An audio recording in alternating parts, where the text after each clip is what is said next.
Breaking news here in Batshit Bonkers Britain, where I am channeling The Apprentice harder than Lord Sugar bent over a market store. Breaking news here in Batshit Bonkers Britain, where the week's events show once again that politics, crime, and hypocrisy seem to collide in ways that would almost be funny, if they weren't so serious. We start in Warwickshire, where 19-year-old George Finch, the youngest council leader in Britain and a Reform UK representative, has ignited a political firestorm. He's demanding transparency over the alleged rape of a 12-year-old girl in Nuneaton on 22nd July. Finch claims that the men charged, Ahmad Mulakil and Mohammed Kabir, are asylum seekers, and that police and the Home Office are deliberately withholding key details. His argument is simple: the public hasn't been told the full story. Police Chief Constable Alex Franklin Smith rejects that outright, insisting there is no cover-up, only compliance with national guidance, which states forces should not release immigration status at charge. The Home Office has been asked to verify the men's backgrounds, while the victim remains the top priority. The two men are due at Warwick Crown Court on the 26th of August. Standing beside Finch in Westminster, Nigel Farage himself branded the initial silence a cover-up, while Home Secretary Yvette Cooper pushed back, saying disclosure is left to individual forces and prosecutors, though the guidance is under review. Katie Hopkins, though, had no hesitation in weighing in. She saluted Finch as having more backbone than most politicians. First up, a remarkable young man, George Finch, 19 years old, leader of Warwickshire County Council, has been standing up and demanding that we be told both the nationality and the immigration status of two monsters charged with an alleged rape in Nuneaton. Well done to George Finch for having more of a spine than most of the politicians out there. I absolutely salute you. Praising him as a rare young leader willing to demand answers others shy away from. Her point: if a teenager can see the truth, why can't the grown-ups in Westminster? What do you think? Should nationality and immigration status always be made public in cases like these? Or is that a matter of privacy and due process? And while Finch was demanding accountability, another battle was playing out inside Reform UK. Nigel Farage's justice advisor, former prison governor Vanessa Frake, suggested that trans-identified males should not be automatically barred from women's prisons. Instead, she argued, placement should depend on risk assessments. The idea sparked outrage among campaigners who saw it as an abandonment of basic safeguarding. Critics say the policy effectively endorses sending men into women's prisons, ignoring both legal protections for single-sex spaces and the Supreme Court's ruling that clarified the meaning of sex in law. Campaign groups like For Women Scotland challenged Farage directly. Is Reform UK really willing to put vulnerable women at risk?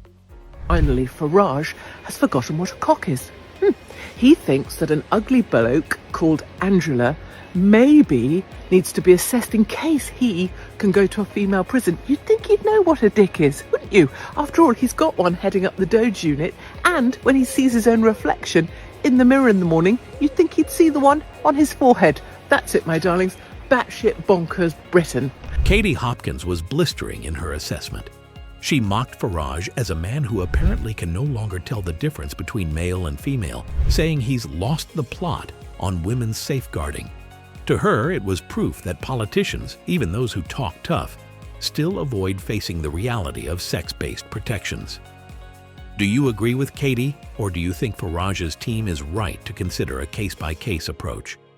From prisons, we move to the Treasury, where Rachel Reeves faces a fiscal headache of historic proportions. Bonkers Britain, where old ceramic bobhead hair by Lego Rachel Reeves finds herself in a spot of bother. £50 billion worth of spot of bother. That's money that she needs to find from somewhere. She says she's going to keep her fiscal rules. She says she's going to keep her spending commitments, and she promised not to raise taxes on working people. At this point, we're going to have to start paying to show up for work because we simply can't be taxed anymore. The National Institute of Economic and Social Research has warned of a £41 billion shortfall by the end of the decade. potentially more than £50 billion if Reeves sticks to her promise of restoring a fiscal buffer. With modest growth forecasts and public spending demands piling up, Reeves faces what experts are calling an impossible trilemma: raise taxes, cut services, or rewrite her fiscal rules. None are politically attractive. This is what happens when you appoint as Chancellor someone who is not qualified to work a self-checkout till at Asda. Katie Hopkins doesn't mince words here either. She dismisses Reeves as stupid and out of her depth, mocking her as someone unfit to manage even a self-checkout at Asda. Harsh language, yes, but it taps into a growing attack line that Reeves' rules are make-believe and her numbers don't add up. The question remains, will Reeves bend, cut, or tax? And how long before voters feel the pinch? If fiscal credibility is wobbling, fashion credibility isn't faring much better. High street giant Zara has had 2 adverts banned by the Advertising Standards Authority for featuring models deemed unhealthily thin. Shadows, poses, and styling were judged to make one model look gaunt, with protruding collarbones a focal feature. Zara pulled the images, pointing out the models had medical certificates confirming their health. I mean, it's absolutely fine if you want to be a morbidly obese Chumbawamba and have bits of you tumbling out, your massive gunt hanging out over your lycra when your sportswear is screaming out for mercy. And it's fine if you want to be a really, really anorexic bloke pretending to be a woman, but it's not okay to just be a slim and pretty young girl anymore. Katie Hopkins, however, rails against the ruling as proof of a warped cultural standard. To her, society has reached the absurd point where it's acceptable to be morbidly obese or a really anorexic bloke pretending to be a woman, but not okay to be a naturally slim young woman. Hopkins says it's jealousy from the committee members, not concern for public health, driving these bans. What's your view? Are the regulators protecting young audiences or stifling choice in the name of political correctness? I've had a look at the committee of the Advertising Standards Authority, and as you would imagine, there's some fat Brendas there. I say to you, ladies, jealousy will get you nowhere. Amid those debates, a story with a rare happy ending emerged from Norway. Climate journalist Alec Loon, reported missing after heading into Folgefonna National Park, was found alive after 6 days. And finally, a tragic story. A climate journalist called Alex Lund has gone missing in Norway. He set out to document the disappearance of glaciers in Norway, and unfortunately it looks like he might have got stuck in glacial ice that he said wasn't there due to climate change. Anyway, we wish his family all the very best. He had fallen, broken his leg, and been stranded until rescuers airlifted him to safety. His family says they are relieved beyond words. Hopkins, ever the provocateur, couldn't resist pointing out the irony. Loon went searching for disappearing glaciers, only to be trapped by the very ice he claimed was vanishing. Breaking news here in Batshit Bonkers Britain, where I'm leaning nonchalantly on a bench. First up, Labour in more trouble, this time the Housing Minister, a lady by the name of, one moment, Rushanara Ali. She's had to resign because she kicked her tenants out of their flat in order that she could put the price up by £700 a month and increase her 20%. Back in Westminster, Labour's Housing Minister Rushanara Ali has resigned after revelations she evicted tenants from her East London property, only to relist it weeks later with rent increased by £700 per month. Charities called her actions hypocritical, given Labour's pledge to ban exactly this practice through its forthcoming Renters' Rights Bill. This is a practice that is supposed to be banned by the Labour government, specifically the Housing Minister. So now Labour have lost their anti-corruption minister because she was allegedly corrupt. They've lost their Housing Minister because she was making people homeless. What's next?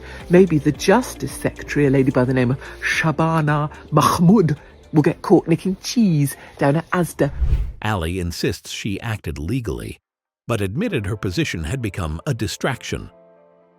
Prime Minister Keir Starmer accepted her resignation with thanks for her service. Opponents pounced, branding it further proof of Labour's hypocrisy and self-service, with critics across the political spectrum saying MPs shouldn't be landlords at all. Katie Hopkins couldn't resist the jab, pointing out the absurdity of a homelessness minister accused of making people homeless. In her words, Labour is stacking up scandal after scandal, proving that integrity in politics is little more than a slogan. And that, my darlings, is Batshit Bonkers Britain this week. From cover-ups and prisons to fiscal black holes, fashion bans, missing journalists, and ministers undone by their own hypocrisy. The news tells one story, but Katie Hopkins tells another, sharper one. The final question is yours. Do you agree with Katie's uncompromising take? Or do you think she's missing the bigger picture? Let us know in the comments below. If you would like more content like this, like and subscribe. See you in the comments.